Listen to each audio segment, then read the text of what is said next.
मोदी जी ने भी कहा था अपने 2014 के इलेक्शन जब जीत कर आए थे, बोला मैं हिंदू पंडितों को स्थापित करूंगा। मैंने कहा था अगर ये कर जाएंगे ना तो ये सुपर हीरो बन जाएंगे, शक्तिमान बन जाएंगे, लेकिन नहीं हुआ। 8 साल बीत गए हैं, अभी भी मैं 2.5 घंटे आंखें नहीं हटा सका फ्रेम से। इतनी इंग्रॉसिंग बात है, परफॉर्मेंस सुपर्ब है। मैं विवेक जी की तारीफ करना चाहूँगा जिन्होंने 30 साल पुराना सच लोगों के सामने लाया।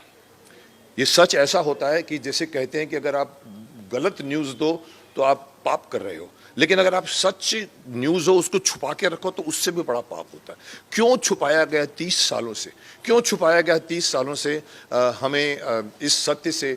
मैं तो जानता हूँ क्योंकि मेरी फैमिली में भी ये हुआ है। मेरी फैमिली में भी ऐसे विस्थापित हुई है फैमिली मेरे वहाँ से मेरे, तो मुझे पता है, मैंने कहानियाँ सुनी हुई है। लेकिन एक कॉमन मैन तो यही समझता है कि भाई उस कॉमन मैन को ये कोई समझाएगा कि अपने ही देश के एक कमरे से निकलकर एक दूसरी कमरे में आप जा रहे हो और आपको शरणार्थी बोला जा रहा है। 30 साल तक वो शरणार्थी हैं। पाकिस्तान से आए तो समझ में आता है कि चलो पाकिस्तान से आए तो आप शरणार्थी हैं, लेकिन मेरे देश में से कश्मीर, जिसमें मैं हर साल जाता था, एवरी सेकेंड ईयर मेरे बड़े भाई साहब हमें श्रीनगर लेके जाते थे, पहलगाम लेके जाते थे। उसके जैसी जगह नहीं है हिंदुस्तान में। उसके अंदर हम रहते हैं। वहाँ धीरे धीरे, कभी कभी मुझे याद है उस वक्त कुछ लोग कहते थे कि ये लोग ये जो बेचते हैं ना, जो चेरी वेरी, वो पूछते हैं अरे हिंदुस्तान से आए हो? अब वहाँ पहली बार लगा था कि कहीं ना कहीं कुछ गड़बड़ है, और ये गड़बड़ इतनी बड़ी लेवल पे गई है।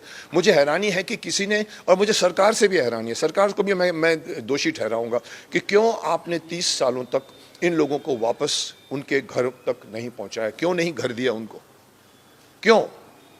और अगर मोदी जी ने भी कहा था अपने 2014 के इलेक्शन जब जीत कर आए थे, बोला मैं हिंदू पंडितों को स्थापित करूंगा। मैंने कहा था अगर ये कर जाएंगे ना तो ये सुपर हीरो बन जाएंगे, शक्तिमान बन जाएंगे, लेकिन नहीं हुआ। 8 साल बीत गए हैं, अभी भी एक मेकर को एक ऐसी फिल्म बनानी पड़ती है जिसके ऊपर कंट्रोवर्सी खड़ी हो गई है। कई बड़े बड़े प्रमोशन नहीं करने दे रहे हैं, और मुझे हैरानी है उन बड़े बड़े जो सो कॉल्ड प्रमोट करते हैं अपने शो में पिक्चरों को, वो इनको नहीं करने दे रहा है। ये मुझे अंदर की बात बताई गई है, विवेक अग्निहोत्री ने खुद भी कहा है। और एक हैरानी की बात मैं कहना चाहूँगा, शेयर करना चाहूँगा, क्योंकि मैं उस डायरेक्टर को जानता हूँ, मेरे इंस्टीट्यूट से ही है, कश्मीरी पंडित खुद है। उनकी पत्नी का मैंने रिव्यू पढ़ा, मुझे हैरानी हुई कि क्या सोचकर आप कर रहे हैं। आपको समझ में नहीं आ रही कि ये सच हर शख्स तक पहुंचना चाहिए। तो मुझे हैरानी है कि भाई ये क्यों नहीं इसको, और इसलिए ये खुशी है कि आगे आप कह रहे हैं कि भाई, मैं ये कह रहा था कि you have to understand that this news has to reach every, और टैक्स फ्री हो रहा है। मुझे बताया गया कि लोग टैक्स फ्री कर रहे हैं। स्टेट ने, कुछ स्टेट्स ने कर भी दिया है। मैं चाहूँगा पूरे हिंदुस्तान में टैक्स फ्री करिए, इस फिल्म को प्रमोट करिए। अगर ये बड़े बड़े प्रोमोटर्स प्रमोट नहीं करते, एक बड़े हमारे इंडस्ट्री में लोग पता नहीं क्यों अपने आप को भारत से अलग प्रूव करते। अगर ये भारतवासियों का दुख आपको समझ में नहीं आ रहा है तो आप हमारे देश के वासी नहीं हैं। अगर उनमें से भी ये लोग प्रमोट नहीं करते तो इस फिल्म को पब्लिक प्रमोट करेगी। जैसे मैं आज बोल रहा हूँ, आपने भी रिव्यूज़ देखे होंगे, इवन कॉमन मैन के रिव्यूज़ भी ऐसे आ रहे हैं। आई थिंक ये प्रमोशन पूरी पब्लिक करे और पब्लिक देखे, और मैं समझता हूँ ये फिल्म बहुत बड़ा ब्लॉकबस्टर बने, क्योंकि ये एक मकसद, एक छूटा हुआ लक्ष्य जिसको सरकार भी भूल गई है। जब हुई थी, मैं समझता 90 उस वक़्त सरकार कोई और थी, उस वक़्त नहीं हुआ।